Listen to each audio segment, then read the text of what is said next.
ká gbà fún Ọlọ́run. Ká gbà fún Ọlọ́run sì máa gbà fún Ọlọ́run ni. Àdáni is for rejecting God is start want to trouble. Ọ̀dà ṣúgà já. Tẹ́ bá fẹ́ kàn sí àwọn òbí Àdìgún Olówe 08176441657 08176441657. Ọmọ ọdún mẹ́rin Àdìgún Olówe tá à ń bá sọ̀rọ̀ ẹ̀ tó ń kàwé fún wa tó sì ń sọ lédè Gẹ̀ẹ́sì. Ó lọ pé sọ méke o. Ọmọ Yorùbá mo kí mo kágò. Dágbére fáwọn ará ilé kó dáa ó dọjọ́ mi. Say goodbye on the program. Or just goodbye. Yorùbá ni kó fi sọ. Sọ pé ó dàbọ̀ fáwọn ará. Ó dàbọ̀ fáwọn ará ilé. Gba àwọn ará ilé náà nímọ̀ràn. Àwọn òbí. Gba àwọn òbí nímọ̀ràn. Àdìgún Olówe. Ó ti dà. Nímọ̀ràn fún àwọn òbí. Ẹ̀yin òbí wa, ẹ̀yin jẹ́ ká tún ká. Mo ló ń fi àjẹ ọ̀pẹ wọn sọ ìfẹ́ tẹ̀lé tẹ̀lé the side pain. Èmi ò gbọ́dọ̀ rẹ̀ dáadáa o. Mi ò gbọ́dọ̀ rẹ̀ dáadáa. Tó sọ kan sí. Ẹ̀yin òbí wa. Ẹ̀yin jẹ́ ká tún ká. Mo ló ń fi àjẹ ọ̀pẹ wọn sọ ìfẹ́ tẹ̀lé the side pain. Ẹni tó gbọ́dọ̀ rẹ̀ dáadáa kan kó máa bọ̀ ń bí. Kí ni tó ń sọ? Ó ní ẹ̀yin òbí wa, ẹ̀yin jàjà túká, ọmọ ló ń fìyà jẹ our parents. Stop the fight that leads to divorce. It is the baby that suffers the pain. Ó lè sọ. Ó yá tó sọ lẹ́ẹ̀kan padà. Tó sọ lẹ́ẹ̀kan sí. Ẹ̀yin òbí wa, ẹ̀yin jẹ́ ká tún ká. Mo ló ń fi àjẹ our parents sọ ìfẹ́ tẹ̀lé divorce. The side pain. Ó dà ẹ ṣeun. Àníri jù bá ń lọ lábala ti Àdìgún Olówe. Ṣùgbọ́n èyí tí ẹ̀ ń bá wa bọ̀ lórí ètò yìí láti jẹjọ́ mo ní pé a fẹ́ ṣe àgbéyẹ̀wò ohun tá à ń pè ní àyànmọ́ àbí kádàrá. Kí là ń pè ní kádàrá àti àyànmọ́? Kí ni ìyàtọ̀ tó wà nù méjèèjì? Ní Àdìgún Olówe. lásìkò yìí báyìí ohun tí ó kàn ó ní wípé a gbé àwọn tí a gbà lálejò tó jẹ́ olùṣọ́ àgùntàn. A ní àwọn bàbá náà lórí ètò yìí lónìí. A sì tún ní ẹnìkan náà tó jẹ́ ẹlẹ́sìn Islam. Àjọ máa pàbí yabidun ọ̀rọ̀ tó ní ṣe pẹ̀lú àyànmọ́ àti kádàrá. Bó ni nǹkan yéyí ṣe ní ṣe pẹ̀lú ìgbésí ayé ọmọnìyàn? Ẹ máa bá wa bọ̀. Tí bá wo country gbà mí ọmọ ẹ̀rù máa ń bà mí. Tí bá wo bí country ṣe lọ sẹ́ ọmọ ẹ̀rù ń bà mí. I fear for the life of the youth ọmọ ẹ̀rù ń bà mí. This old man keep getting stronger ẹ̀rù ń bà mí. Yẹ kí ló ṣẹlẹ̀ gan? Kí ló ń kú gan? Bó la ń lọ gan? Tá a láṣẹ gan? Kílẹ̀tì ò sí náà, kílẹ̀tì ò sómi, kílẹ̀tì ò sóúnjẹ tàbí kílẹ̀tì ò síṣẹ́. Ọmọ gbọ́ lè rówó náà tí ó bá láṣẹ. Ọmọ kẹ́wò lè rówó náà tí ó bá gbéṣẹ́. Àbó ẹ̀rọ wọ̀bẹ̀ fílẹ̀ lé nígbà tí ò ríṣẹ́. Gbogbo youth ló ti gbé lápì ẹ̀ fura. Ṣó dìgbà tí gbogbo youth bá gbé bọ́n kẹ́ tó fura. Kékéréke àkúkọ́.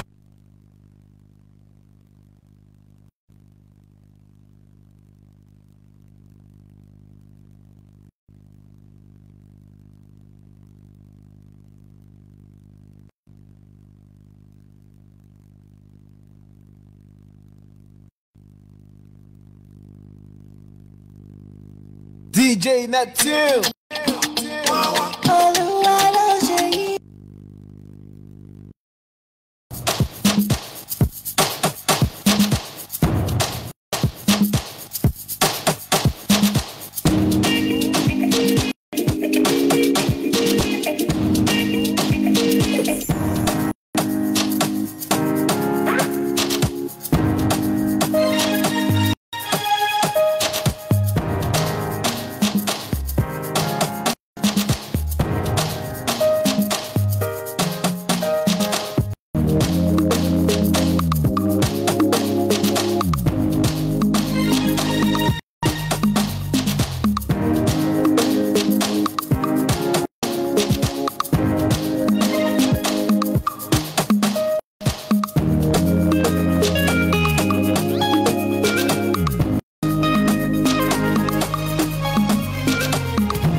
tó ibi tá a wí ládé yìí ọ̀rọ̀ bù ṣe. lórí ètò Ẹrẹ̀bẹ̀ntẹ́ fún tòní gẹ́gẹ́ bí àlàyé tá a ti ṣáájú. mo láyọ̀ inú mi dùn wípé olóyè Ifálérè Ọ̀dẹ́gbèmí tí wọ́n jẹ́ Ọ̀dẹ́gbọlá kejì Àràbà Olú Ìṣẹ̀ṣe of Ibadan land wọ́n ti wà lórí ètò yìí. bẹ́ẹ̀ ṣe láǹfààní láti máa gbọ́ wa ketekete òun náà lè láǹfààní láti máa wò wá ketekete ìyẹn lórí ìkànnì ìbánidọ́rẹ̀ẹ́ Facebook wa lónìí.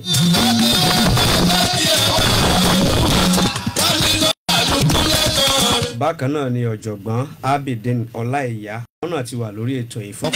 bákan náà ni olùṣọ́ àgùntàn Adéyínká Ọlábọ̀dé àwọn náà ti wà lórí ètò yìí. bí iṣẹ́ ò bá wá pẹ́ ni ẹnì kì í pẹ́ṣẹ́. ọ̀gá ká lọ tààràtàrà sórí ọ̀rọ̀ tí ó jẹ́ bí àkórí ọ̀rọ̀ àfàpérò lónìí. kí là ń pè ní àyànmọ́ kí ni kádàrá. tó ẹ jẹ́ kí n máa kí àwọn àlejò wa bàbá wa ẹ bá mi kí àwọn aráalé. mo kí tọkùnrin tóbìnrin tó nílé tàlejò wípé ẹ̀là ìbọrú ẹ̀là ìbọyè ẹ̀là ìbọ sísẹ níbi tí gbogbo wa wà. ẹ ṣeun ọ̀jọ̀gbọ́n ẹ bá mi káwé yẹn. mo kí gbogbo ẹ̀yin aráalé kú etí gbọ́ wa àlàáfíà Ọlọ́run ọba kó máa bá gbogbo wa gbé.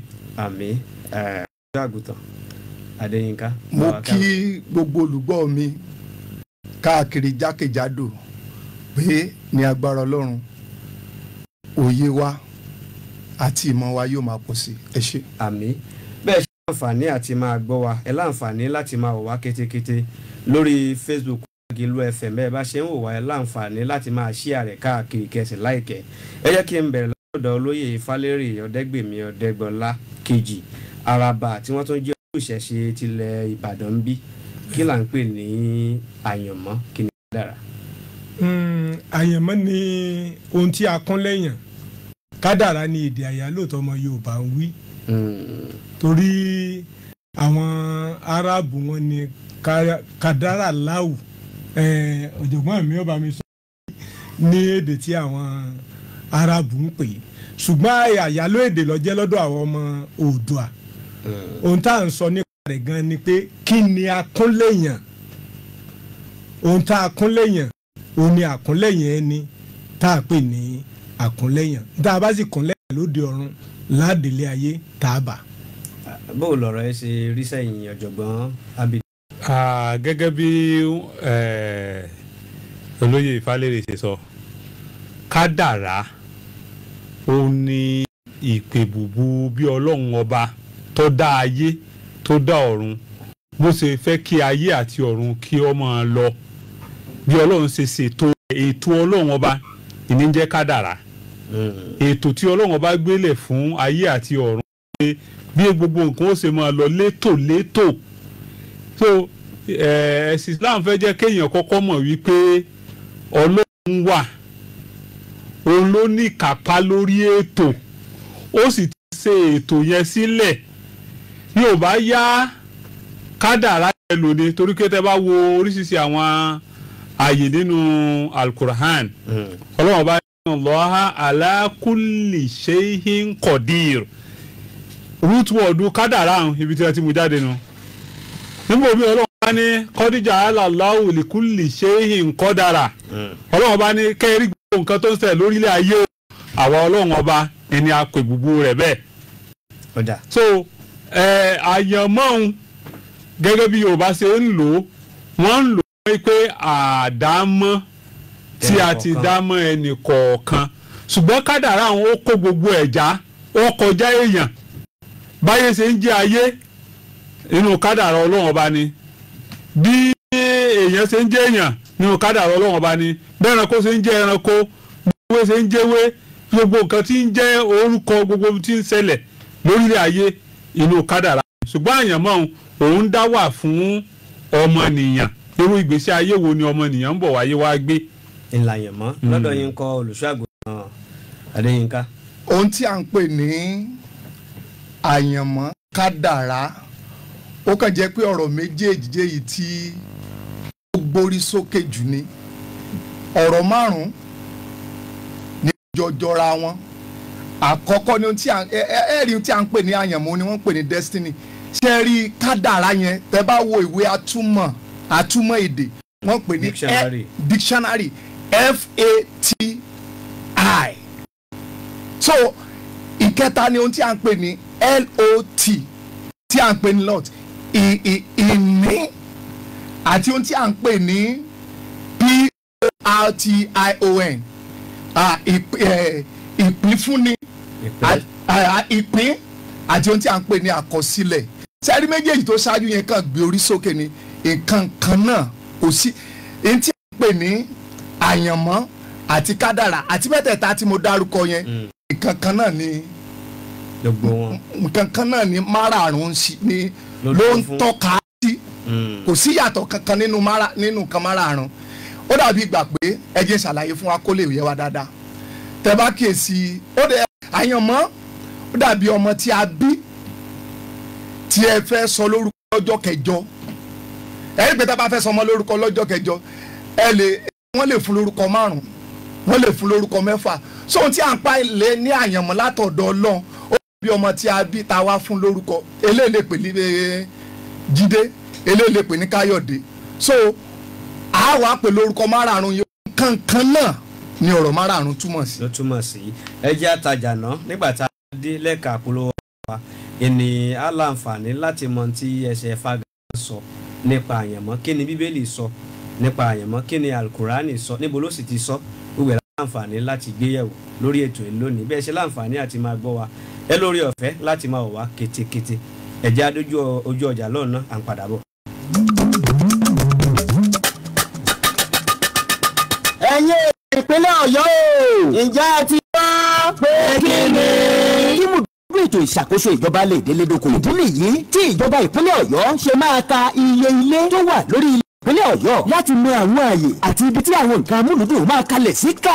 ìjọba ìpínlẹ̀ Ọ̀yọ́ fẹ́ ka iye ilé tó wà ní ìpínlẹ̀ Ọ̀yọ́ kíka iye ilé tó wà ní ìpínlẹ̀ Ọ̀yọ́ máa bẹ̀rẹ̀ láti oṣù kẹfà ọdún 2020 láti àsìkò yìí lọ ẹ ó bẹ̀rẹ̀ sí ní àwọn òṣìṣẹ́ ìjọba tó ní àmì ìjọba ìpínlẹ̀ Ọ̀yọ́ lára lójúlé ní gbogbo ìjọba ìbílẹ̀ àti ìjọba ìbílẹ̀ onídàgbàsókè tó wà ní ìpínlẹ̀ Ọ̀yọ́ pátá fẹ́ẹ̀ bá ti rí wọn ìjọba ló rán wọn níṣẹ́ ti wá ka gbogbo ilé àdúgbò yín ń ṣe ni kẹ́ ẹ jẹ́ ká fọwọ́sowọ́pọ̀ pẹ̀lú ìjọba kí mùdùdúdú ètò ìṣàkóso àti àwọn nǹkan amáyédẹrùn lè délé gbogbo wa o jẹ́ kí wọ́n ka ilé tiẹ̀ náà kí gbogbo wa bá a lè jẹ́ alágbàpín nínú àǹfààní tíjọba gbé kalẹ̀ ìkéde yìí wá láti ọ̀dọ̀ ilé iṣẹ́ tó wà fún ọ̀rọ̀ ilẹ̀ ilégbèé àti ìdàgbàsókè agbègbè ní ìpínlẹ̀ Ọ̀yọ́.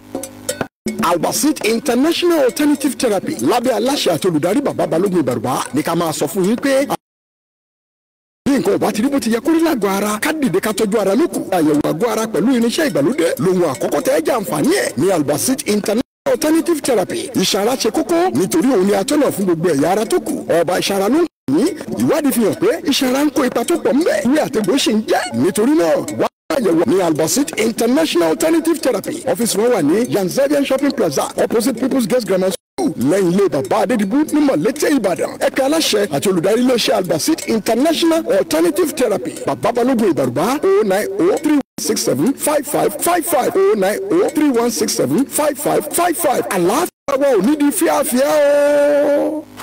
ibi tá a ti mọ̀ bí yẹn wá kò lè rárá. mọ́mí Adé ṣé ìwọ̀nba owó tó mú lọ sọ́jà náà ló fi ra ọgbọ̀n nǹkan wọ̀nyí wálé. Dádì Adé ẹ máa wò ó mo ti já ìjọ gbogbo kíní price tí wọ́n ń pariwo kò jẹ́ wá mọ́jọ́ manufacturer price ní Living Proofs Bakery and Supermarket ń ta gbogbo ọjà fún àwa oní.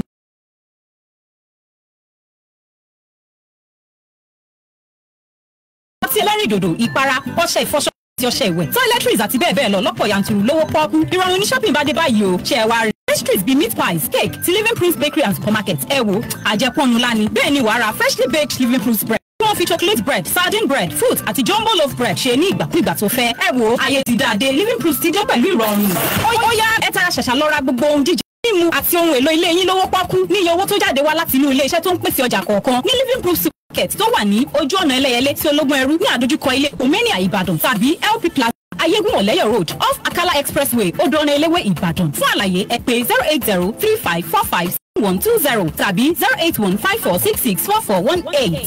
arábìnrin dákun fún mi ní power oil tó wà nínú àpò pélébé kan. oníbàárà eléyìí má tóbi gan-an. ìyẹn ni pé ò tí ì gbọ́ nípa power oil inú àpò pélébé tí a ti fi ìpín mẹ́wàá òróró. àfikún ìpín mẹ́wàá yìí má tóbi gan-an ni o. bẹ́ẹ̀ ni o èyí ní power oil tuntun inú àpò pé tí wọ́n ṣẹ̀ṣẹ̀ ṣe tí ó fi ìpín 10 ju ti tẹ́lẹ̀ lọ. èmi náà fẹ́ràn power oil ìjára tuntun yìí o. ìwọ náà yá lọ mú power oil tinú àpò pélébé tuntun tí a ti fi ìpín ìdá 10 òróró kún ní ọ̀dọ̀ èyíkéyìí ohun tajà tí ó súnmọ́ ọ jùlọ fún $60 péré.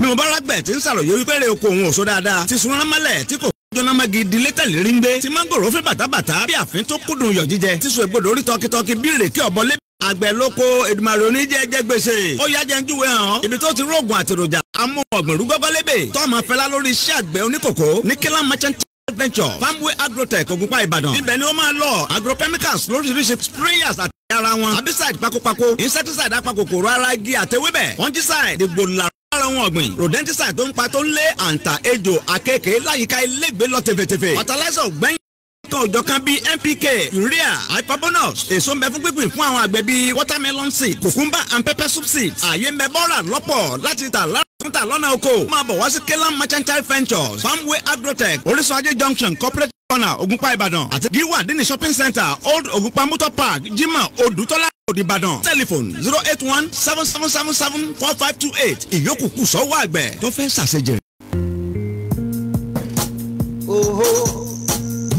Yorùbá bọ̀ wọ́n ní àgbájọwọ́ la fi ń sọ̀yà ẹnìkan kì í jẹ́ àwádé torí náà tá a wà ní ìṣọ̀kan a ó borí coronavirus ìgbọràn ńkọ́ àwọn àgbà máa sọ wípé ó sàn ju ẹbọ rírú lọ tá a bá gbọ́ràn a ò ní ìdí láti lọ sílé ìwòsàn a ó sì lè wúlò fún àwọn ẹbí ará àti ojúlùmọ̀ wa tá a bá lójú a ó lè jọ ṣiṣẹ́ pọ̀ láti dẹ́kun àìsàn COVID-19 má bá wọn dẹ́jà COVID-19 ni o má bá wọn hùwà tí kò dáa jẹ́ ọmọ orílẹ̀-èdè pé máa wọ ìbòjú kó o sì máa fún àwọn tí kò bá ní àmọ̀ràn yìí wá láti ọ̀dọ̀ Nigerian Stock Exchange Masks for All Nigerians campaign pé ẹ̀rọ ìbánisọ̀rọ̀ alágbèéká yìí 0700-225-5673 tàbí kó o lọ sórí ẹ̀rọ ayélujára ní www.masksforallng.com láti ṣàtìlẹ́yìn lónìí láfikún sí wíwọ ìbòjú jọ̀wọ́ máa tẹ̀lé àwọn ìlànà jíjìnà síra ẹni kó o sì máa wà ní ìmọ́tótó ara ẹni nígbà gbogbo nítorí pé ìmọ́tótó ló lè ṣẹ́gun àrùn gbogbo ìkéde yìí tọ̀dọ̀ Nigerian Stock Exchange.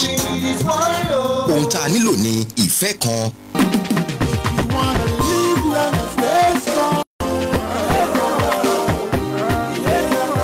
gbogbo ń tá bàjẹ́ tá bá mú ọmọ fọ̀nsẹ̀ jùkún bẹ́yẹn jẹ́ ńlájẹjù yọ dáyàn láàmú bó o mú mi lámujù iná kàrí kando ní ọ̀sẹ̀ tàlótàló ìpalára ńlá gbà lè yí jẹ́ ara ní fàbọ̀ sí o tó bá wọ́n fìyè wípé san ara rẹ̀ ò ṣiṣẹ́ dé kò tí ì di wàhálà o àfírà ló gbọ́dọ̀ já balógun bàbá ọba sara tiléeṣẹ́ Albasit International Alternative Therapy lábẹ́ àkóso bàbá balógun bàbá ẹnìkan kàn sí lónìí Yansevia Plaza lẹ́yìn ilé bàbá adédùbú mọ̀lẹ́tẹ̀ ń bàdàn kàn sí wọn kọ́ ṣàyẹ̀wò kó lè máa tó lò láàfíà yóò fi jọba lágọ̀ọ́ ara rẹ̀ a kì í dákẹ́ kù a kì í wòsàn dáràn nǹkan ṣẹ́mi nǹkan ṣẹ́mi ọlẹ́ni tá a jẹ́wọ́ fún tìrú onítọ̀hún yóò fi lálàáfíà pè wọ́n bó lálàyé 090-3167-5555 090-3167-5555 sinmi àròyé àìnílera tó kàn sí án.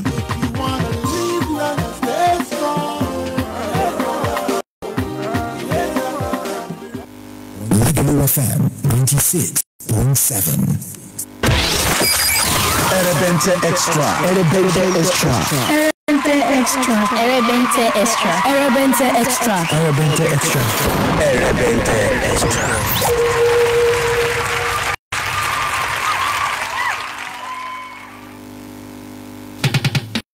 Ẹni láàrí o ká ṣe rere ilẹ̀ ọ̀la máa tó mọ́. Ẹni láàrí o ká ṣe rere ilẹ̀ ọ̀la máa tó mọ́. Ẹni láàrí o. Ẹ káàbọ̀ padà lẹ́ka àpolówó ọjà wa. Ẹni láàrí o. Ètò yín ètò wa Erebente Extra ó ń tẹ̀ wájú ìkànnì Lágìlú FM lẹ́tí ń gbọ́ wa káàkiri àgbáyé. Kíkó ló wà lé ilẹ̀ ọ̀la máa tó mọ́. Ṣé ẹ gbàgbé àkòrí ọ̀rọ̀ tí à ń gbéyẹ̀wò lọ́wọ́lọ́wọ́? Pè ní kí ni kádàrá kí ni àyànmọ́. Ilẹ̀ ọ̀la máa tó mọ́. Àwọn àlejò wa tí wọ́n bá wa tàn mọ́lẹ̀ sí àkòrí ọ̀rọ̀ yìí àwọn ni olóyè Ifálé Ọ̀dẹ́gbàmí Ọ̀dẹ́gbọlákejì Àràbà tí wọ́n tó jẹ́ olú ìṣẹ̀ṣe ilẹ̀ Ìbàdàn àti pásítọ̀ Adéyínká Lábọ̀dé tó fi mọ́ ọ̀jọ̀gbọ́n Abidin Ọláìyá àti bẹ̀rẹ̀ láti ọ̀dọ̀ bàbá olè kan ṣùgbọ́n kí ni Ifá gangan sọ nípa àyànmọ́ tá à ń wí. Ntí Ifá sọ nípa àyànmọ́ tàbí àkọlẹ́yàn tí èdè mi ń pè ní kádàrá ó sọ fún wa nínú odù mímọ́ rẹ̀ Ìjì Ògbè orí kìíní. Ifá ní ìtìbítì láwo tìbí àtàbàtà láwọ̀ àtàbàtà adífáfó lóríire ńlọrọ̀ yẹn pín níjọ́ tí àkàrà fún òrìṣà lọ́rùn tí ẹ̀dá bá ń bọ̀ wá sí ayé yóò lọ síwájú òrìṣà alá Ọbàtálá ní Olódùmarè fi iṣẹ́ àlé lọ́wọ́ yóò lọ láti sọ wípé ilé ayé tí mò ń lọ ilé ayé o ò ń yan eré ajé o wọ́n lu agogo àṣẹ sí yóò sì bọ̀ ilé ayé bó ti wọlé ayé ti ní ajé ṣùgbọ́n gbogbo yòókù yóò mọ tiraka láti rí ni ẹni tó yan aya ẹni tó yan ọmọ àti bẹ́ẹ̀ bẹ́ẹ̀ lọ olóríire wà wò ó bó ṣe fẹ́ kú òlóde ọ̀run àwọn tán bá darí dé ìgbà tán bá ń jábọ̀ rújú wọn àmọ́ sojú àwọn tí ò tí ì wálé ayé bóun ṣe wá fẹ́ wá lọ́wọ́ lọ bá àwọn awo òde ọ̀run pé bóun ló ń ṣe lè yẹn re ìhun pé tánu olóríire ilé ayé tó ń lọ yìí báwo ló ń ṣe lè yẹn re tòun pé wọ́n wá ní kó tọ́jú ìgbín kó tọ́jú àkàrà kéńgbé wọ́n sọ ohun tí ó sì fún un ó ṣe wọ́n wá ní kó kó ìgbín àti ọtí ṣẹ̀kẹ̀tẹ̀ àtàkàrà kéńgbé kọ́lọ́rì kó fún Òṣàlá ó kó dé ọ̀dọ̀ Òṣàlá ó sì kó fún un Òṣàlá ń bọ̀ láti rí balùwẹ̀ ni ó gbà á ó jẹ àkàrà yìí wọ́n da ọtí ṣẹ̀kẹ̀tẹ̀ mọ́ omi ìgbín ó gbé sẹ́nu yọ mọ́ olóríire ni mò ń lọ ilé ayé o mo yan ajé mo yan aya mo yan ọmọ mo yan àìkú pẹ̀lú ẹ̀ o bó ṣe ń sọ ni Òṣàlá ń gbé orí òkè pẹ̀lú omi ìgbín tí ń gbé sẹ́nu ló ń gbé bó ṣe ń gbórí òkè làwọn ẹmẹ̀wà ń lu àgọ́sí wọn lu àgọ́sí mẹ́rẹ̀ẹ̀rin olóríire kọjá ilé ayé ara Òṣàlá wà lẹ̀ lọ́wọ́ wò pé ta ló kọjá tẹ́ lu agogo mẹ́rin fún ìrì ajé aya ọmọ àti àìkú tí ṣe baálé ọ̀rọ̀ wọ́n ní olóríire ni sẹ́nìkan yan méjì ní ojú yín rí ni kábíyèsí Ọbàtálá bó ṣe ń yan ẹ̀yin lẹ̀ ń gbórí òkè pé káwọn lu agogo ọkọ rẹ̀ lọ́jà olóríire. ká gbà yí pé ẹni tó bá wálé ayé tó láwọn nǹkan mẹ́rin olóríire ni. olóríire ni ọyàn rere pé nù. ó yàn pé. ó yàn pé. pé tí ó bá kù díẹ̀ káàtó àti pé kò yàn pé nù. nítorí náà yẹn lọ́rùn lọ́ba ńlé ayé. ọ̀jọ̀gbọ́n Abidin Ọláìyá kí ni Al-Quran kí ló sọ nípa àyànmọ́ àbí kádàrá.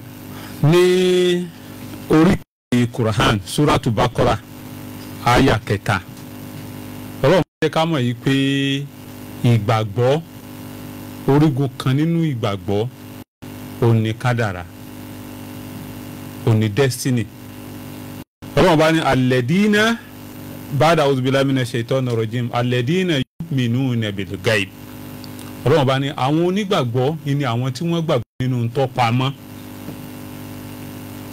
ànábì tí wọ́n á jẹ́ kí wọ́n mọ̀ pé nínú tó pamọ́ yẹn kádàrá wà ń bẹ màláíkà Jibril ó wá bá ànábì lálejò níjọ́ kan ó wá ń béèrè lọ́wọ́ ànábì pé ànábì ṣàlàyé fún mi n tí ń jẹ́ ìgbàgbọ́ ànábì wá ní ìgbàgbọ́ ni nínú nǹkan 6 tí gbogbo èèyàn tí ó bá jẹ́yàn láyé tó gbọdọ̀ nígbàgbọ́ nú ẹ̀ alákọ̀ọ́kọ́ ìgbàgbọ́ nú ọlọ́run ọba adẹ́dà ìpè ọlọ́run yẹn ni ló ní kápá lórí gbogbo ohun téèyàn ó jẹ́ òun ló ní agbára lórí iye ọdún téèyàn ó lò láyé ni ó ìlú wo ni wọ́n dá yẹn sí ni ó béèyàn ó lówó ni ó béèyàn ó lówó ni ó béèyàn ọlọ́run ló ní kápá lórí gbogbo ẹ̀ ìgbàgbọ́ nínú àwọn òjíṣẹ́ ìgbàgbọ́ nínú àwọn mọ̀láíkà ẹ̀rí wọn o wọ́n exist ìgbàgbọ́ nínú ọjọ́ ògbéǹde wípé tá a bá wálé ayé ń bí o à ń padà lọ jábọ̀ fún ọlọ́run ọba ìdí nìyẹn tó fi jẹ́ pé ńgbà tá a bá jábọ̀ fún ọlọ́run ọba tí ọlọ́run ọba wa yóò fi ìjábọ̀ wa yẹn yóò fi ṣètò bóyá inú náà ni èèyàn lọ ní o àbínú àlìjánná ó dìbẹ́ lórí bó ṣe lo ètò ìgbésí ayé èyí tó kẹfà rẹ̀ nínú ìgbàgbọ́ tí ó tó kó ní tó pamọ́ jọ òun ni kádàrà ìgbàgbọ́ nínú kádàrà wípé ọlọ́run ọba ni ó fi pamọ́ sí ọ̀dọ̀ ara rẹ̀ bẹ́ẹ̀ wà ní ayé yìí nísìnyí kò ní mọ̀ ń pa kádàrà ara rẹ̀ ọ̀sùnmọ́ ọlọ́run ọba ó ní mọ̀ ń pa rẹ̀ so nínú nǹkan tó pamọ́ òun ni kádàrà wà kádàrà yìí tí ọlọ́run wá fi pamọ́ wọ́n wá wáyà rẹ̀ mọ́ òǹkàlùkù wa so n tí òǹkàlùkù wà gbélé ayé ṣe yóò máa tọpasẹ̀ kádàrá tí Ọlọ́run ọba ti kọ mọ́ yóò máa tọ́ lọ tí èèyàn bá ní kádàrá ànábì jẹ́ ká mọ̀ pé ẹni tó ní kádàrá ó lè máa ṣe bíbọ̀ tí ó kàn kú sáátà kó kúrò láyé kádàrá tí ó ti wà nú àkọọ́lẹ̀ yẹn yóò sì yí padà yóò sì bẹ̀rẹ̀ sí ṣiṣẹ́ ire orí tó bá kú lórí ire ni ó wà kú sí yóò wá máa jọyàn lójú pé ẹni tó ti ń ṣe aburú bọ̀ láti ṣe ọ̀rẹ́ yìí gbérí kọ̀pẹ́ tó sì ń ṣe dáadáa ló kú inú kádàrá rẹ̀ ni bẹ́ẹ̀ ni ẹlòmíì ò ti máa ṣe aburú ẹlòmíì ò ti máa ṣe bí ire yóò kù díẹ̀ ó sì lè yí padà yóò jí sí nǹkan míì kádàrá ni ó gbà wájú nìyẹn ẹ rí i pé tí a bá ń sọ̀rọ̀ kádàrá ẹni tí Ọlọ́run bá sọ pé orí omi ni ó kù sí bó sùn yóò jí lásìkò tí torí pé kádàrá yẹn àdúrà ò yí padà àdúrà ò yí padà àdúrà ọ̀dà ẹ bẹ́ẹ̀ jẹ́ àti lọ sí àdúrà yí kádàrá padà kò yí padà ẹ jẹ́ lọ sọ́dọ̀ pásítọ̀ Adéyínká Ọlábọ̀dé tí ẹ bá wo ìwé Genesis orí 25 bó tilẹ̀ jẹ́ pé ọ̀rọ̀ àyànmọ́ kádàrá àti ohun mẹ́tẹ̀ẹ̀ta tí mo dárúkọ lẹ́ẹ̀kan mọ́ àwọn méjèèjì tí a ń gbé yẹ̀wò lónìí láti ìwé Genesis orí 1 ẹsẹ̀ 1 títí dé ìfihàn tó parí ọ̀rọ̀ àyànmọ́ tàbí kádàrá kò síbi tí bẹ́ẹ̀lì ti fi ẹsẹ̀ múlẹ̀ ṣùgbọ́n àwọn ìṣẹ̀lẹ̀ kan wà nínú bẹ́ẹ̀lì tó fi ìdí ẹ̀ múlẹ̀ pé ohun tí a ń pè ní àyànmọ́ ó wà. táwọn ìwé Genesis orí 25 yẹn bíbélì dárúkọ nípa ọkùnrin kan tí a ń pè ní Isaac ẹ mọ̀ pé bíbélì ní Abraham ó bí Isaac bí Jacob ó bí àwọn ẹ̀yà Israẹli 12 so ọkùnrin tí a ń pè ní Isaac yìí bó ti bàbá rẹ̀ náà pẹ́ kó tó rí bí so gbàtọ́ náà ó fẹ́ yàwó tiẹ̀ tí a ń pè ní Rebecca odidi ọdún bíi 15 lé ló náà fi ṣe bíbélì wa sọ fún wa pé Isaac sì bẹ Olúwa gidigidi ó gbàdúrà sí Ọlọ́run nítorí Rebecca aya rẹ̀ ó sì lóyún so gbà tí àwọn méjì tí ìyàwó rẹ̀ lóyún àṣoyún ìbejì ló wà nínú ẹ̀ ó wá ń jà gbùdùgbùdù náà bẹ́ẹ̀ ni ó wá sọ fún wa pé ó sì lọ béèrè lọ́wọ́ Ọlọ́run pé kí ló ń ṣẹlẹ̀ torí kò lóyún kí ló ń ṣẹlẹ̀ sí àgọ́ ara Ọlọ́run wá sọ fún pé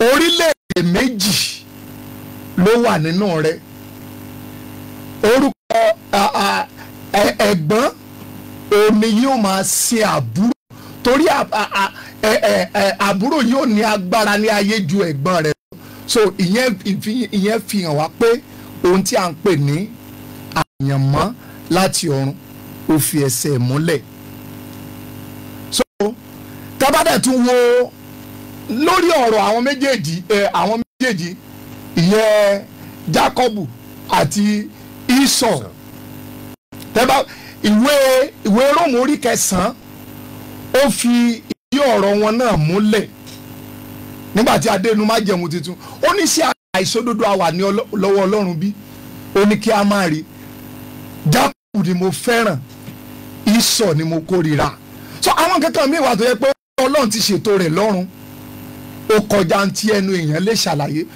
tí à ń pè ní àyànmọ́ kì í ṣe ohun tí èèyàn ní ìpín láti sọ níwájú Ọlọ́run fúnra rẹ̀ ohun tí Ọlọ́run fi sínú ìpín èèyàn láti yà láyé ni kì í ṣe ohun tí a lè sọ tábà wà lọ́dọ̀ Ọlọ́run kéèyàn wá sọ pé báyìí ló ń fẹ́ ṣe láyé o ọ̀rọ̀ Ọlọ́run fẹsẹ̀ rẹ̀ múlẹ̀ bẹ́ẹ̀ ohun tí Ọlọ́run ní fún èèyàn láyé láti wá ṣe ní ayé òun là ń pè ní àyànmọ́ àti kádàrá. tá a bá wo ọ̀rọ̀ tó ti so mo ní ọ̀rọ̀ bíi 6 ń bí tó ń ṣàlàyé tí àyànmọ́ jẹ́. ẹ sọ mẹ́ta ń bẹ. ohun àkọ́kọ́ ni the purpose of our living èdè ìwà láàyè wa bóyá èèyàn lo 70 years o yóò lo 80 years o yóò lo 100 years o ohun kan wà gbogbo ọdún téèyàn ó lò èrèdí ìwà láàyè bá ti wá sáyà àkànwá sí ibẹ̀ ó ní ète kan lọ́kàn Ọlọ́run ètí ọkàn Ọlọ́run òní wọ́n gbà yàn mọ́ fún wa láti ṣe lórí ilẹ̀ alààyè ohun tó pè ní tá à ń pè ní àyànmọ́. Ìkejì ó ní mo pè ní the written manual for being alive, the written manual, ohun tá a kọ́lẹ̀ fún yàn láti ṣe lé ayé. Nígbà tó bá dé ayé láàmà ṣíwèé rẹ̀. Tẹ́ bá kàwé ìfihàn orí kejì ẹ̀rí pé Bíbélì náà fi múlẹ̀. Ó ní èdìdì tí a dí, wọ́n ní ààrí nínú àwọn áńgẹ́lì lọ́run náà, ààrí nínú wọn tó lè ṣe èdìdì náà. Bíbélì sọ ní yíyẹ ní ọ̀dọ́ àgùntàn náà, pé ẹni tó lọ sí ayé bí ó ṣe tí ó là kọjá ni. So it's a written manual tí a fi èdìdì dì, tí a kọ sílẹ̀ fún èèyàn láyé. Ó ní à ń pè ní àyànmọ́ tó wà náà kan lọ fún gbogbo èèyàn tó wá sí ayé. Ó kẹta tá ń pè ní èdìdì, the reason for our existence. Ẹ rí i pé ọ̀pọ̀ àwọn èèyàn ó kàn gbé ayé, èrèdí tó fi wà láàyè yẹn kò yé wọn. There is a reason for our existence on earth. Ó dà, ẹ ṣe ibi tí a bá dé yìí ó dà. Tá a bá wo àkáǹtì mẹ́tẹ̀ẹ̀ta, Ifá fìdí ẹ̀ múlẹ̀ pé èèyàn ni ó lọ rè é yan ìpín tí ó fẹ́ dà ní ayé. Pásítọ̀ Adéyínká ṣàlàyé wípé èèyàn kọ́, Ọlọ́run ìní ó sọ pé ní téèyàn fẹ́ jẹ́ láyé ni. Pòfẹ́sọ̀ Abidin Ọláìyá àná ṣàlàyé pé ó wà nínú àkọọ́lẹ̀ Ọlọ́run ni. Abáwo àkáǹtì ẹ̀sìn Islam àti Christianity ó fara jọra wọn, ṣùgbọ́n ó yàtọ̀ sí ti Ifá sọ ní tiẹ̀. Ṣùgbọ́n nǹkan tí mo fẹ́ wò ní tí nǹkan burúkú bá ṣẹlẹ̀ síyàn láyé, ìlànà sábà máa ń dá kọ́ńtà ń pè ní àyànmọ́ tàbí kádàrá. Pé bó ṣe yan ti ẹnu, bóyá nìyẹn kò dàgbà tó fi kú, ó ní tó yàn nù. Bóyá ìjàmbá ṣe, ó ní tó yàn nìyẹn. Mo wá wò pé ọ̀rọ̀ tí àkọsílẹ̀ náà ń pè láyànmọ́, ṣé ó ṣeé ṣe kéèyàn tún ìpín rẹ̀ yẹn ń gbò bá dé ayé, bóyá ńgbà tí ń kojú ọ̀pọ̀lọpọ̀ ṣòro, ṣé ó ṣeé ṣe? Ṣe rí méjèèjì tí wọ́n lè jọra wọn. Àwọn délé ayé bá Ifá ni. Nígbà tí Jésù dé Júù, ọba ẹ̀sìn àbáláyé ni. Ìgbà tí Ànábì dé Mẹ́kà, ọba ẹ̀sìn àbáláyé ni. Nídìí èyí ojú ẹnìkan lè tó jẹ nìkan lọ. Ọ̀tọ̀ ládéró mú, ọ̀tọ̀ lóhun dé. Ẹ jẹ́ ká lọ sínú ìwé mímọ́ Ifá ẹ̀sìn àkọ́dọ́ Olódùmarè ní Ògbèká ní ẹsẹ̀ kìíní rẹ̀. Ifá fi yé wa pé Ògbèkáre lé ọmọ ọ̀sìn, Ògbèkáre lé ọmọ ọ̀rọ̀, Ògbèkáre lé ọmọ ológun lẹ́lẹ́lẹ́ alẹ́ dé. Adíwá fún Ọ̀rúnmìlà bá sunkún pé òun ò bímọ, ó ní yóò bímọ, wọn ka ìbọn lúbọ, ó sì bímọ. Ó bímọ yìí, ó wá da ẹsẹ̀ ntayé. Ọ̀rúnmìlà ni ẹlẹ́rìí ìpín, ẹni tá a máa ń yan ìpín ní ojú ẹ̀. Kì í sọ̀rọ̀ rẹ̀ wọ́n ti yàn, ọ̀dọ̀ Òsàlá ni wọ́n lọ láti lọ yàn pín. Ṣùgbọ́n nígbà táwọn nǹkan kan ń ṣẹlẹ̀, Ọ̀rúnmìlà lọ sóde ọ̀run, ó sì òun fẹ́ lọ rí Olódùmarè pé bóun ló ṣe rí. Wọ́n wá ní kó dúró níbì kan. Àwọn kan wọ́n lọ ní ìsìn wọn máa yàn yín kọ́ ọ máa gbọ́. Ẹni tí ó délé ayé tí ó pè báyìí ló ń fẹ́ rí, ẹni tí ó pè báyìí ló ń fẹ́ rí, wọ́n máa yàn níwájú ẹ̀. Nínú odù Ifá Ògbèká tí mo wá kí un, gbàtọ́ Ọ̀rúnmìlà wá bí mọ́lẹ̀. Ó wá dijọ́ kẹta, ọmọ yìí ti ń sunkún láti ọjọ́ tán ti bí. Ńgbà wá dijọ́ kẹta tán wá dá ẹsẹ̀ ntayé rẹ̀, wọ́n ti fún lágbo, wọ́n ti fọṣẹ wẹ̀ tí ò dákẹ́ ẹkún. Wọ́n wá ń sọ fún Ọ̀rúnmìlà pé ọmọ tó dé yìí o kò sunkún yẹn, kò sunkún ọkà, ẹkún òye lọ́mọ ń sun. Òye tí ẹ bá ti fẹ́ sọ ọmọ yìí lórúkọ ní ọjọ́ kẹfà ìfàlọ́mọ o,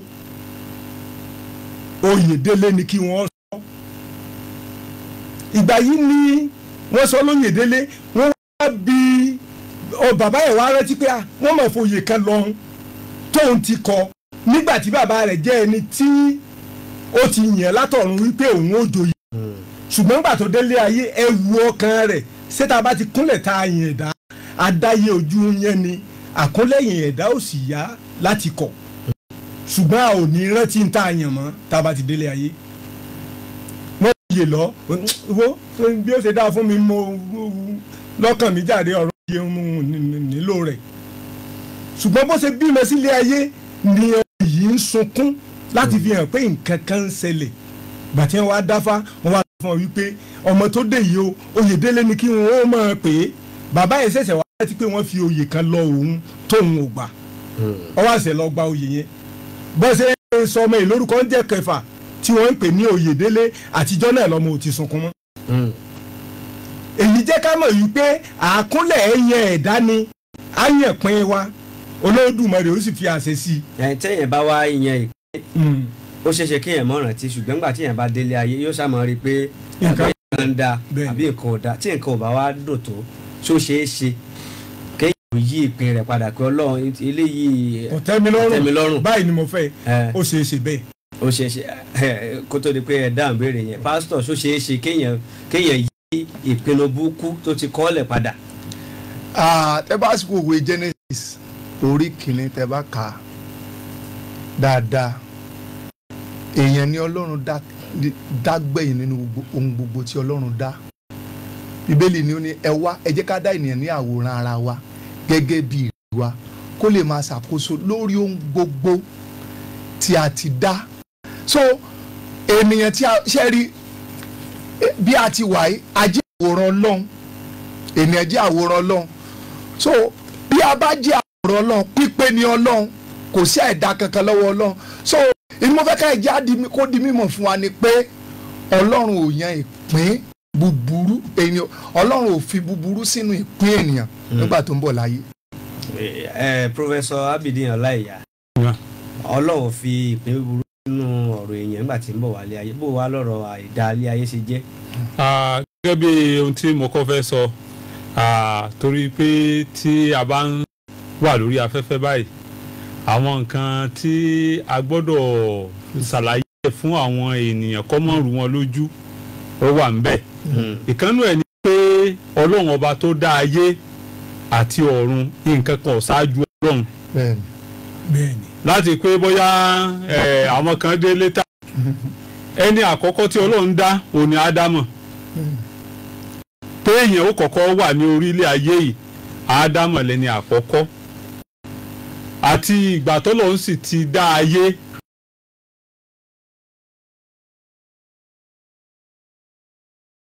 wá tẹ̀lé ìlànà tí wọ́n bá ní kí ayé ó tẹ̀lé so gbogbo ẹ̀sìn pátápátá àtẹ̀sìn àbáláyé àti ẹ̀sìn Ìsìláàmù àti ẹ̀sìn Christianity àti Júù Ọlọ́run ọba ló dá gbogbo ẹ̀ Ọlọ́run ọba sì ni ó ní agbára lórí gbogbo rẹ̀ so kò ṣe pé bóyá gbogbo àwọn ànábì Ọlọ́run ẹ̀sìn ẹyọ kan ṣoṣo òní gbogbo wọn sí àwọn èèyàn aládàá pín sí oríṣiríṣi náà lórí ọ̀rọ̀ àyànmọ́ wípé ṣé téèyàn bá yan tí èèyàn bá délé ayé ṣé a lè yí padà nǹkan tí a kọ́kọ́ sọ wípé àyànmọ́ àbí kádàrá ń tọ́pamọ́ ni ọ̀hún ṣẹ̀dá kò hàn so èèyàn kankan ò láǹfààní àti mọ kádàrá ẹnìkan ọwọ́ Ọlọ́run ló wà. ọwọ́ Ọlọ́run ló wà. ọwọ́ Ọlọ́run ló wà. ẹ jẹ́ kí n fún yín ní àpẹẹrẹ kan Jábésì nínú Bíbélì wọ́n ní pé ọmọ ìbànújẹ́ la bí ó sì ké nígbà tí ipò tó ń wà yìí ò tó ń lọ́rùn ó lè mọ̀mọ́ bóyá òun yáàyàn máa bí òun kankan ṣùgbọ́n rí pé gbogbo tí ń ṣẹlẹ̀ sóun lé ayé nǹkan tí ò.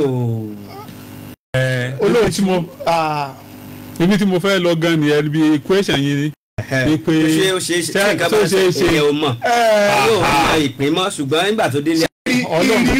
iṣẹ́ rí ìrírí búburú tí èèyàn ní láyé tó lè mú ẹkún tàbí ìbànújẹ́ wá orísun kan bíi 4 tàbí 5 ló ti ń wá. ẹ dákọ̀ ẹ̀. ohun àkọ́kọ́ ni nígbà tí èèyàn bá ṣìwàwù yóò ní ìrírí búburú ẹni tó mutí nìsín tó mutí yó tó sì gbé mọ́tò sọ́nà tó ń lọ sọ́nà Èkó tó kó sálíbẹ̀ tírélà tó kú gbàdán náà àwọn ní bó ṣe yàn àṣìwìwà èèyàn àmọ́ mo kó lọ pàdé nǹkan búburú lọ́nà wọn aláyànmọ́ rẹ̀ ni kì í ṣètò Ọlọ́run tó jẹ́ ara rẹ̀ àfọ́fà ara yẹn náà ló ti. ẹ fẹ́ sọ kankan ọjọ́. ibi mo fẹ́ sọ̀rọ̀ lọ́nà ni pé Ọlọ́run bá fún wa ní oríṣiríṣi àǹfààní nílé ayé yìí tó fi ìlànà bàbá wo ibi tẹ́ ẹ dé. ṣùgbọ́n àǹfààní ń wà fún ẹ bẹ̀rẹ̀ láti bẹ̀rẹ̀ lọ́wọ́. ṣé ẹ rí nínú ìrìn àjò tí ẹ̀sìn àbáláyé fi yàtọ̀ sí tọ̀dọ̀ wọn.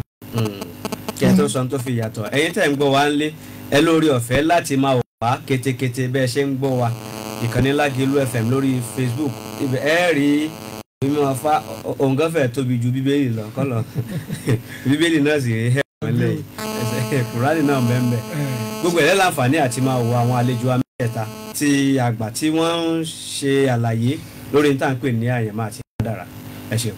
tí mò ń sọ ń bẹ̀ ni wípé Ọ̀rúnmìlà lẹ́lẹ́rìí ìpín tó wà ń bẹ̀ ń gbà yẹn ìpín wa nígbà tí a bá wá délé ayé Ọ̀rúnmìlà fi àpẹẹrẹ lẹ̀ wípé jọ́ kẹta tẹ́ ẹ bá bí ọmọ ẹ béèrè bó o nígbésí ayé rẹ̀ ó ṣe rí yóò sì tàn mọ́lẹ̀ sí i irú ẹ̀ níbi tí mo sọ ní Ògbèká tó ti sọ wípé ọmọ yìí o ẹkún òye sun tí kì í bá ṣe pé wọ́n dá ifá èyàn ṣe lè sọ wípé ọmọ tí ń sunkún ọmọ tá a bí jọ́ kejì téèyàn wà sọ pé òye ní dùn.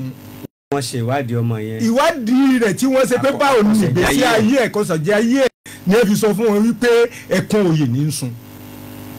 nígbà wọn sì ti ń kó oyè délé òun gẹ́gẹ́ kọ́ ló wá fẹ́ joyè ṣùgbọ́n òun fẹ́ ká máa pè ní oyè délé bí bàbá rẹ̀ kí oyè ó sì bí bàbá rẹ̀ bá sì jẹ́ oyè ò tí ì délé.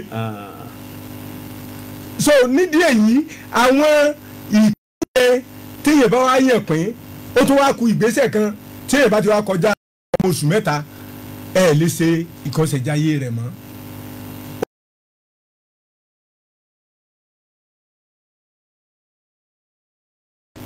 nígbà tẹ́mi tẹ́fá Ògúndákẹ̀tẹ̀ ló bí mi wọ́n sọ fún mi wípé oyè bàbá mi máa jẹ́ mo rí mi sókè wípé àkáwò ní àgbègbè wa láti oríta mẹ́rin déná lé ń dédé Òkè Àdó ẹni tó bá dàgbà jù ní ọ̀sẹ̀ lọ́ọ́ fi tò ní nọ́mbà 22 mo wá wòye ìyẹn tí ń bẹ jù mí pé sólè kàn mí sá ìkíní nù wọ́n wá sọ fún mi wípé kí n lè lórúkọ rẹ o mi ò gbọdọ̀ rálẹ̀ ságbé ní o inú gbógìrá níbi tí àgbègbè bá ti ń dún kàn án ní kí n lọ rálẹ̀ sí ibẹ̀ ní ti kọ̀.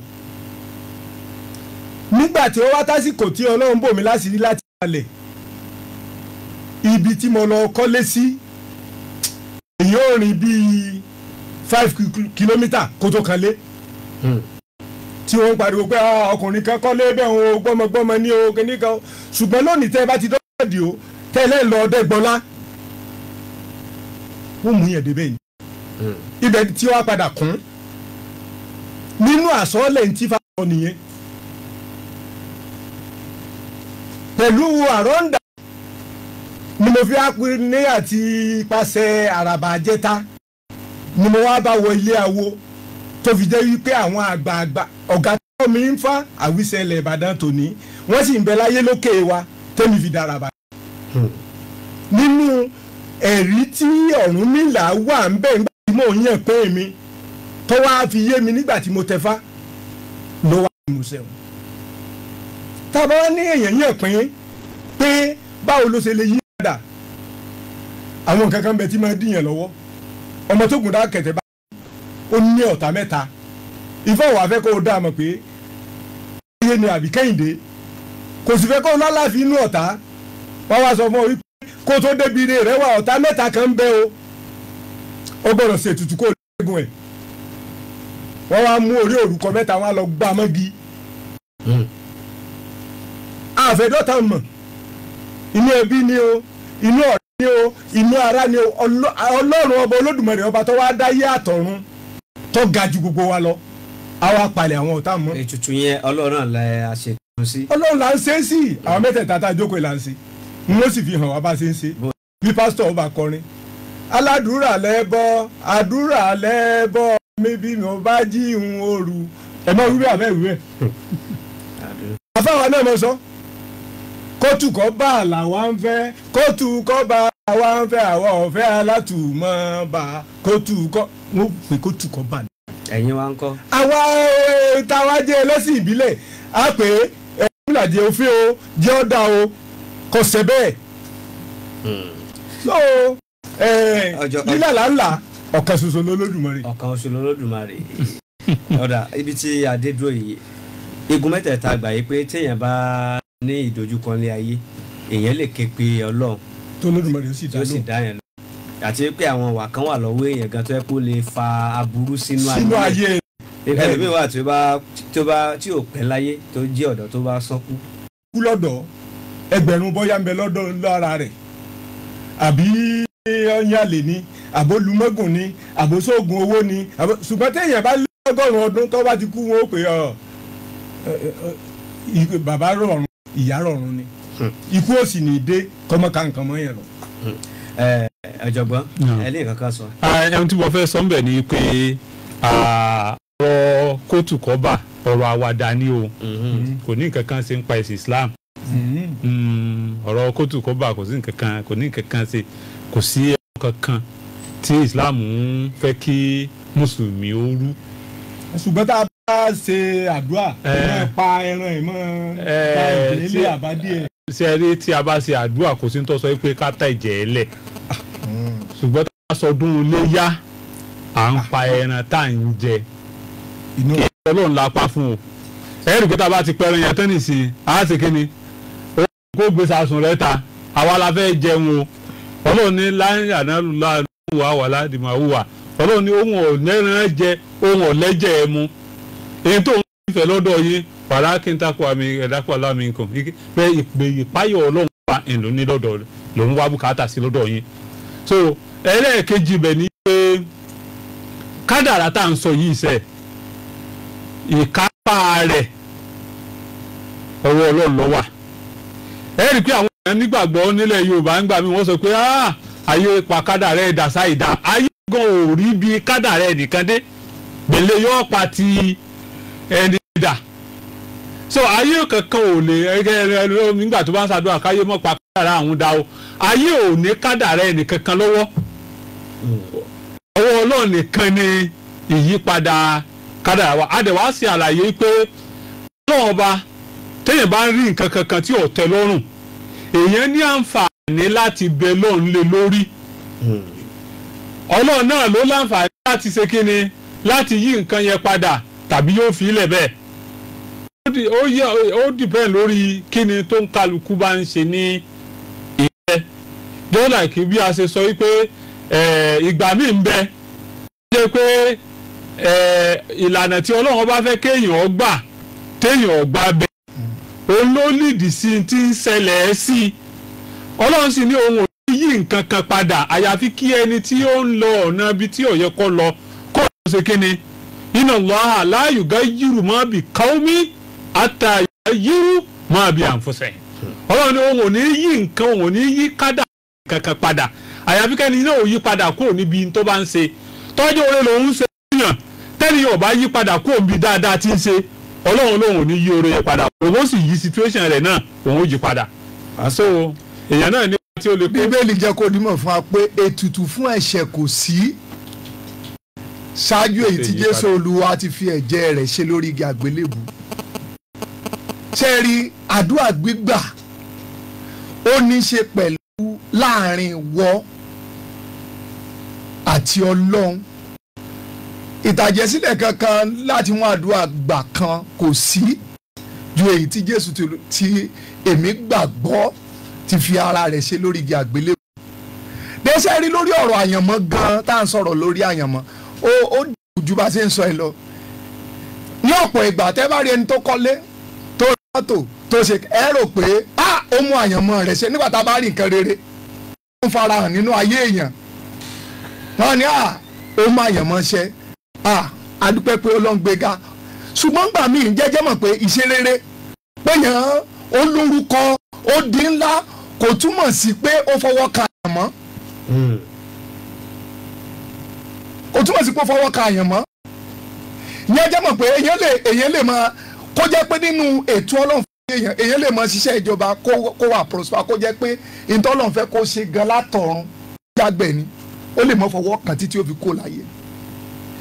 John chapter 17 ìwé ìrètí Jòhánù orí kẹtàdínlógún nígbà tí Jésù Olúwa ń sọ̀rọ̀ ń bẹ̀ ó ní bàbá mo dúpẹ́ pé pé ohun tó rán mi o mo ti parí rẹ̀ mo ti ṣe mo ti parí ẹ̀ sókàn lé láyé ni sóra mọ́tò ni sófẹ́ ìyàwó ni àbò bímọ ṣùgbọ́n ó fọwọ́ kan tí Ọlọ́run ní kó wá ṣe láyé ṣùgbọ́n ẹlòmíwà tó bá rí pé epo kan ó dàgbà ó kú kò lọ́mọ kò ní wọ́n ní kò fọwọ́ ó sì lè fọwọ́ kan tọ́lọ́run fẹ́ kó wá ṣe.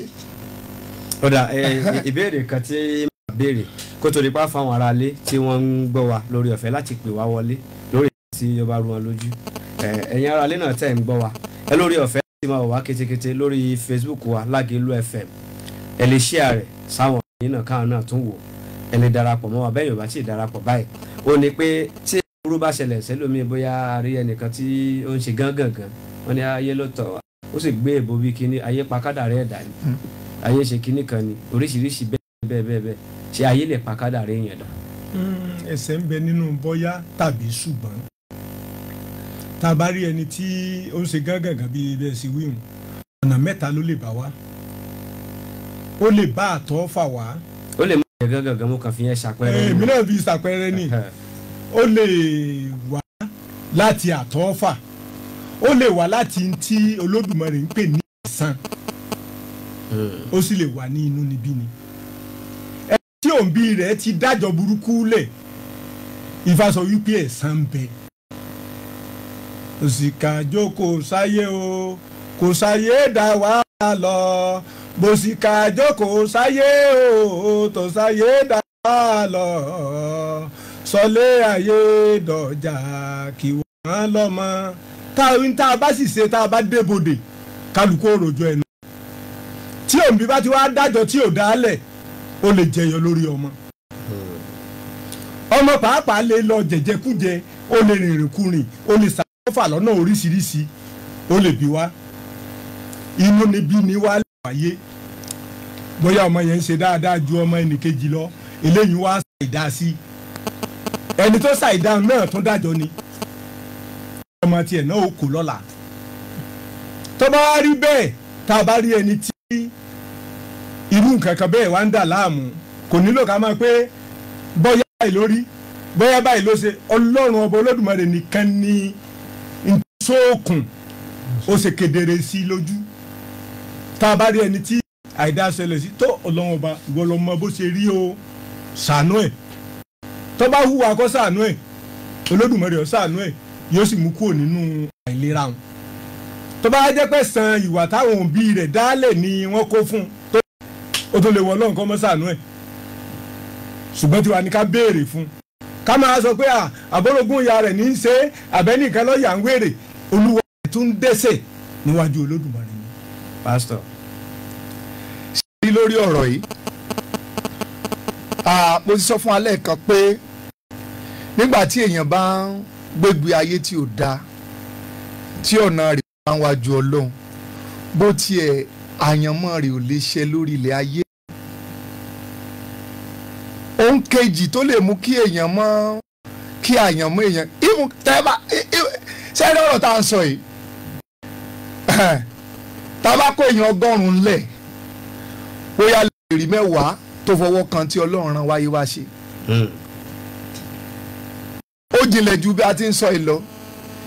ìkejì tó lè mú kí àyànmọ́ èèyàn mọ́ ṣẹ kí ibi ó farahàn nínú ayé èèyàn òun náà ni ọtí ọlẹ́kan yẹn nígbà tí èèyàn ẹnìkan wà nínú Bíbélì wọ́n ń pe orúkọ rẹ̀ ní ọba Áhábù nínú ìwé àwọn ọba.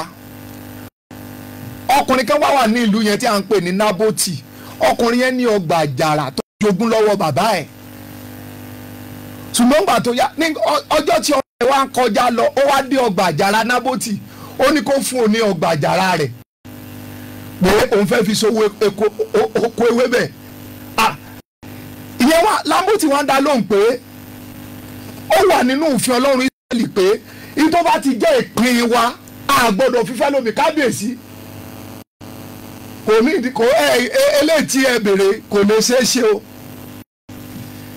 Bíbélì sọ fún wa pé ńgbà tó délé ó dùúlẹ̀ ó sun ní odùn ìyàwó ẹ̀ wá lọ bá wọn pè ní Jésíbélì pé ṣé ìyẹn wá ló bà ọ́ nínú jẹ́ lọ́la èmi ò fi ọgbà àjàrà Nábótì fún ọ.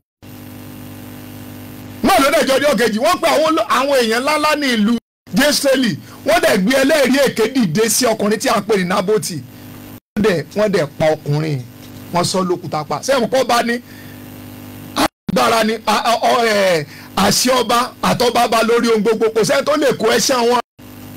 ṣùgbọ́n gbà tó di ọjọ́ kẹta tó lọ sínú ọgbà àjàrà Nábótì láti lọ gba ọgbà àjàrà rẹ̀ wòlíì tí à ń pè ní Elijah ó pàdé rẹ̀ lójú ọ̀nà. pé ṣé o mọ̀ pé tó ń ṣe Ọlọ́run rí ọ níbi tí ajá ti láìjẹ Nábótì ní ajá yóò ti láìjẹ rẹ̀. ó ní ìwọ ó kọjú sí ọ ní ìwọ wòlíì búburú ó tún rí mi débí lẹ́yìn ọdún díẹ̀ ìjẹ́jẹ́ mọ̀ pé burúkú ni Áhábù ikú burúkú ni Jésíbélì ìyàwó ẹ̀ kú ṣùgbọ́n gbà tó tó àkókò àwọn ọmọ rẹ̀ náà àwọn náà kẹsàn tí àwọn òbí wọn ti ṣe. ọ̀jọ̀gbọ́n Abidin. ohun tí ó yé wa yékéyéké láti inú Al-Qur'an àti ìlànà tí ànábì fi lélẹ̀ ó ní wípé ẹ̀dá kan ò lè yí kádàrá ẹnì kejì padà ẹ̀dá kan ò lè yí kádàrá padà. ẹni tí a ti sọ ní ìpìlẹ̀ ni pé kádàrá yìí inú nǹkan tó pamọ́ ni ẹni tẹ́ ẹ̀ mọ ibi tó wà ẹ̀ mọ tó wà ńbẹ̀ èèyàn ṣe é yí padà in the first instance. ṣùgbọ́n gẹ́gẹ́ bí a ti sọ ní àsọyán téèyàn bá ń bá nǹkan tí ò tẹ́ lọ́rùn pàdé nílé ayé wọ́n fẹ́ kó wo ìgbésí ayé rẹ̀ kí ni nǹkan tí Ọlọ́run ní kóun ó ṣe ìlànà wo lọ́lọ́run ní kóun ó rìn tóun ibò míì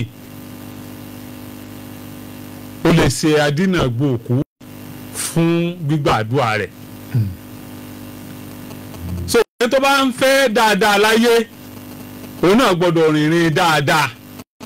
ẹlẹ́ẹ̀kejì òun ni títúbá téèyàn bá ṣe àṣìṣe Ọlọ́run ní téèyàn bá túbá téèyàn bá ṣe àṣìṣe tó bá ronú pìwàdà Ọlọ́run náà lòun ó yí kọ́ndíṣàn rẹ̀ padà. so gbígbàdúà ọwọ́ tó pé Ọlọ́run lè fi yí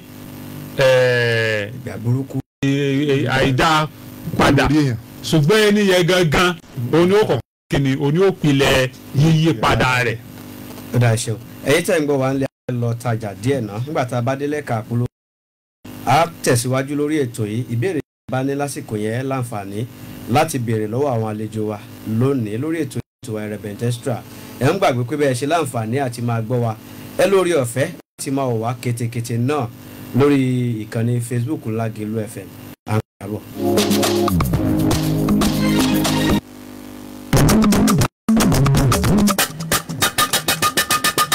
ẹ̀yin èèyàn ìpínlẹ̀ Ọ̀yọ́ ǹjẹ́ ẹ ti gbọ́ pé kí mùdùmùdù ètò ìṣàkóso ìjọba ìlédokò ìdílé yìí tí ìjọba ìpínlẹ̀ Ọ̀yọ́ ṣe máa ka iye ilé tó wà lórí ìpínlẹ̀ Ọ̀yọ́ láti mọ àwọn ààyè àti ibi tí àwọn nǹkan amúlùdùn máa kalẹ̀ sí kà.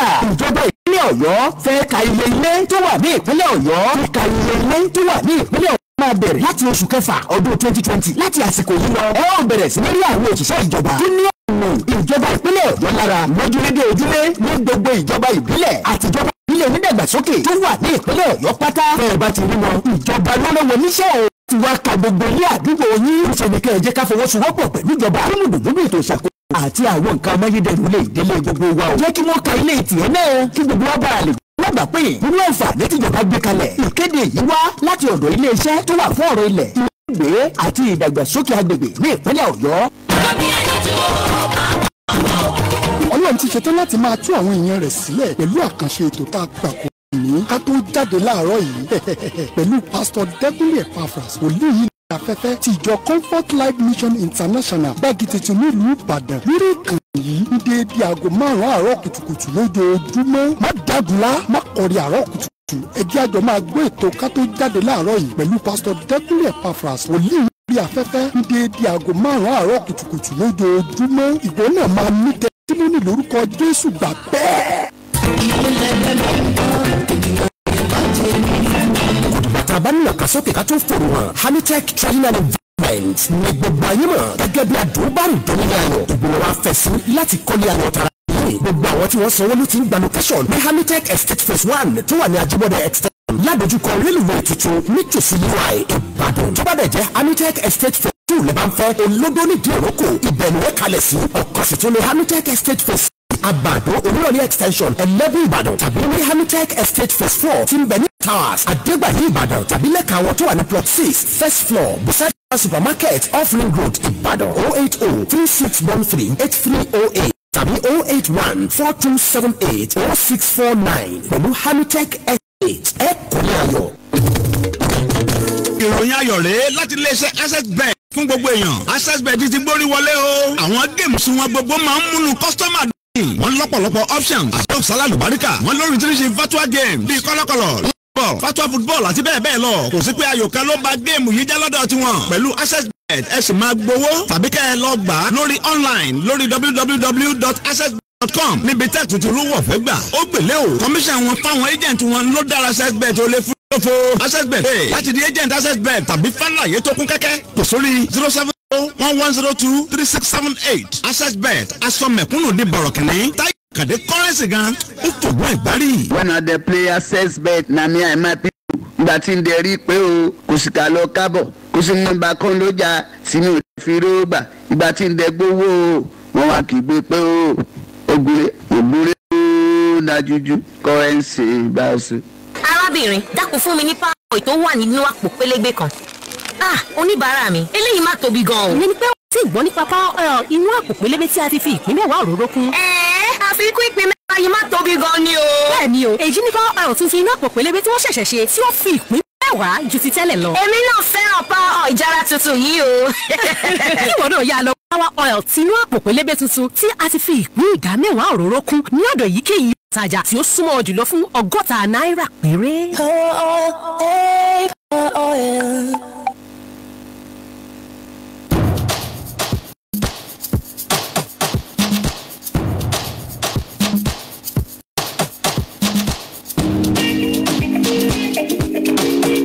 ẹ káàbọ̀ padà lẹ́ka àpolówó ọjà wa. ètò yín ètò wa Ẹrẹ̀bẹ̀ntẹ̀ Extra lẹ́ ń gbọ́ lọ́wọ́ ìkànnì Lágìlú FM òkè gàjò kílẹ̀ tí ń gbọ́ wa. lórí ọ̀rọ̀ tá a ti ń bá bọ̀ àyànmọ́ kádàrá pẹ̀lú àwọn àlejò tá a gbà lónìí ẹ̀yin tí ń pè wá lábẹ́nú aláǹfààní láti gba ìpè báyìí. hello. hello máa kó ètò. ẹ kúrò ẹ sà. Ambale Aziz ló pẹ́ láti Amẹ́ríkà níbẹ̀. à ń gbọ́ yín. mo kí àwọn ọ̀jọ̀gbọ́n tó wà lórí ètò ọpọlọ yóò ní dára. ìrẹsẹ̀ kan ń bẹ ó gbajúgbajà nínú ẹ̀sẹ̀ gbogbo àgbáyé wọ́n ń pè lésù. ipa wo lésù ń kó nínú àyànmọ́ ẹ̀dá. ipa ọyọ sí Jésù ọyọ sí Muhammad ọyọ sí Ọ̀rúnmìlà ẹ̀ẹ́dẹ́sù ọyọ sí kí ni pa rẹ̀ nínú ẹ̀sẹ̀ ẹ̀tọ́ ètò. èmi ò kọ́kọ́ dáhùn sí ìbéèrè yẹn jíjọ lọ́jọ́ kì í sòun o Jésù àti Èṣù àti Sátánì kì í ṣọ̀kan ẹ rí i pé bí Báíbù ṣe sọ̀rọ̀ bí Kùránì ṣe sọ̀rọ̀ tó kọ̀dákọ̀ Abẹ́òkúta nù gbólóhùn wọn o Sátánì bóyá àwọn méjèèjì tán wà mí lè bá ń tàn mọ́lẹ̀ sí dáadáa kan tí wọ́n bá lọ́wọ́ Sátánì ṣùgbọ́n Èṣù ọ̀dàrà tọ́jẹ́ ti ẹ Yorùbá tọ́jẹ́ ìkan nínú àwọn òjíṣẹ́ Olódùmarè òun ní dáadáa tí ń ṣe bákan náà ọ̀rọ̀ Èṣù dàbí ọ̀gá ọlọ́pàá ni bí mẹ̀kúnnù ṣe ọlágbára láti mú bí gómìnà ṣe tófin bá ti gbà láàyè yóò mú bí ọba àlùbáṣẹ bófin bá ti gbà láàyè yóò mú bẹ́ẹ̀ ni tèṣù. ìyẹn ni pé Èṣù yàtọ̀ sí Sátánì. Èṣù yàtọ̀ sí Sátánì ṣùgbọ́n Àjàyí Crowther ló fi ra wọn nígbà tí wọ́n sì ń tú Báíbù sí Yorùbá wọ́n ní Jesus Christ kí ni ká pè é ó ní ká yọ ẹ̀sì kúrò mẹ́ ká pè é Jésù wọ́n ní John ńkọ́ ó ní ká pè ní Jòhánù wọ́n ní Sátánì ńkọ́ kí ló dé tí ò ní ká pè ní Satan bí a pè ní ó wá fi wé Èṣù Yorùbá ní tọ́ ọba láyà kó o sì ká tọ́ ọba rántí ikú Gáà kó o sòótọ́ tọ́ bá jẹ́ pé ó bá fi Sátánì wé Gáà bá sọ̀rọ̀ Gáà lọ́yọ̀ọ́ òun la àbámọ̀ ní Sátánì nídìí èyí Èṣù àti Sátánì kò papọ̀ ìwà tí èṣù ń ṣe ń tiẹ̀ olójú olódì ṣùgbọ́n Sátánì burúkú ni gbogbo tí ń ṣe tó bá jẹ́ pé kò rí bẹ́ẹ̀ wọ́n bá mi dá sí. lóòótọ́ àti ní òdodo Sátánì àti èṣù wọ́n yàtọ̀ àlìjànú ni Sátánì gẹ́gẹ́ bí tí a kà nínú ìwé Yorùbá èèyàn kan tó ti lo ayé rí ó ní èṣù àlìjànú ni Sátánì. iṣẹ́ wa ni. Sátánì dẹ̀ ní láti ìgbà tí Ọlọ́run ti dá ànábì Ádámọ̀ èlò àti àwọn ọmọnìyàn ti wà lórílẹ̀ ayé kìí tó dé ayé ní bíi 17th century bíi èṣù láti ìgbà tí Ọlọ́run ti dá ayé èlèṣù náà ti wà. ẹlẹ́ẹ̀kejì ibẹ̀ ó ní wípé èṣù ò ní nǹkan kan pẹ̀lú kádàrá tàbí àyànmọ́ ọmọ ẹ̀dá ènìyàn. ohun tí èṣù ní í ṣe ni pé ọmọ ẹ̀dá ènìyàn tí ò bá gbọ́rọ̀ sọ́nà lẹ́nu èṣù béèrè lọ́dọ̀ Ọlọ́run wípé jẹ́ kí n máa ṣèdánwò fáwọn èèyàn wọ̀nyí bóyá àrí ẹni tí ó gbọ́rọ̀ sí ọ lẹ́nu Ọlọ́run yọ̀ǹda. so ṣàìtàn Sátánì ó lè máa kóró ìròyìn bá ọmọ ẹ̀dá èèyàn ní ẹ̀mí ìyẹn làwọn mùsùlùmí fi máa ṣe àwùzùbíláì. àwọn tí à ń pè ní Sátánì ó jẹ́ ọ̀kan nínú àwọn áńgẹ́lì Ọlọ́run ṣùgbọ́n nígbà tí ó gbéra àtẹ́bàkà ìwé Ezekiel chapter 27 nígbà tó gbéra ga lòdì sí Ọlọ́run a lé láti ọ̀run sọ̀kalẹ̀ sórílẹ̀ ayé iṣẹ́ tó ń ṣe kò sí iṣẹ́ pípé nínú iṣẹ́ rẹ̀ ju pé kó mú ènìyàn ṣe lòdì sí Ọlọ́run tó bá dẹ̀ ti ṣe lòdì sí Ọlọ́run sí ètò Ọlọ́run ìyà yóò bẹ̀rẹ̀ sí ní fi ìyà jẹrú ẹni bẹ́ẹ̀ so ohun tí a ń pè ní èṣù ìyìn tí bẹ́ẹ̀lì yìí sọ fún mi ni pé ohun tí a ń pè ní Sátánì ó náà lè ṣe ẹnikẹ́ni tó bá ti gbàgbọ́ nínú rẹ̀ tó bá ń tẹ̀lé ó lè máa fún ní tó dáa ṣùgbọ́n ẹni tí ò gbàgbọ́ nínú rẹ̀ láti máa tẹ̀lé ó lè máa fi búburú dán wò so lọ́dọ̀ tèmi àti Sátánì àti èṣù ọ̀nà kan náà náà jọ gbà. ọjọ́ wa ti lọ àwọn èèyàn pọ̀ tí wọ́n ń pè wá. hello. ẹ kúrò tó. yes sir. èso ní jẹ́wálé o. àmín. ẹni wọ́n dá ọ̀rọ̀ ilẹ̀ oríire ò ní dàrú. ẹ̀gbọ́n mi balẹ̀ àti náà tí wọ́n ti sọ̀rọ̀ wọ́n jáde ní ìdílé tó dáa ni sọ̀rọ̀ wọn ò ní ráfájú. ẹ kú ewu ọmọ bàbá àwọn ni láti kẹ̀yìn sí. tá a bá pẹ́kẹ́ sọ ọmọ jẹ́wálé rẹ̀ a máa wí lóòótọ́ ṣùgbọ́n Ọlọ́run mọ́jà yọ pakádàrà wàdà ayé ń pakádàrà dà. ọmọ téèyàn ò tí ì bí wọn á máa sọ dìdàkudà kọ́lọ́ mọ́jà yọ sọ á dìdàkudà. àrùn burúkú ò ní wọlé tì yín o. ẹ ṣeun tí ẹ pè wá wọlé àsìkò wa ti lọ tá a bá ní ká gba ìpè lásìkò yóò léwu díẹ̀ nítorí a ní láti jẹ pẹ̀lú mi ṣùgbọ́n mo ní oore ọ̀fẹ́ bóyá kí àwọn àlejò wa fi nọ́mbà tàtẹ́ bá ní ìbéèrè tẹ́ fẹ́ béèrè lọ́wọ́ wọn ẹ lè pè wọ́n. orúkọ tèmi ni àràbà ìfálérè ọ̀dẹ́gbèmí ọ̀dẹ́gbọ́lá tí mo jẹ́ àràbà olùṣẹ̀ṣẹ̀ ilẹ̀ Ìbàdàn nọ́mbà tèmi ni 070 34 20 83 81. ọ̀jọ̀gbọ́n. orúkọ tèmi ni Abid Ọláìyá nọ́mbà mi tí ẹ lè pè sí òní 07065946496. orúkọ mi ni olùṣọ́ àgùntàn àti wòlíì J.O. Adéyínká àtijọ́ Salvation and Power Evangelical Ministry International Bethel Center tí ó wà ní All Saints College Road Gbékúbá Àpáta Ìbàdàn nọ́mbà mi ni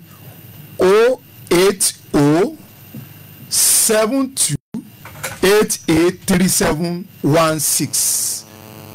God bless you. ètò yẹn tó Reverend Extra ọdọjọ́ mẹ́jọ àjùjù báyìí lọ fótó ní ẹ bá fẹ́ pè mí lẹ́yìn ètò yìí fún nǹkan kan tàbí omi 07032764253 07032764253 Tèmítáyọ̀ Oyèládùn ààbọ̀rọ̀ ló kọ mi ó dọjọ́ mẹ́jọ.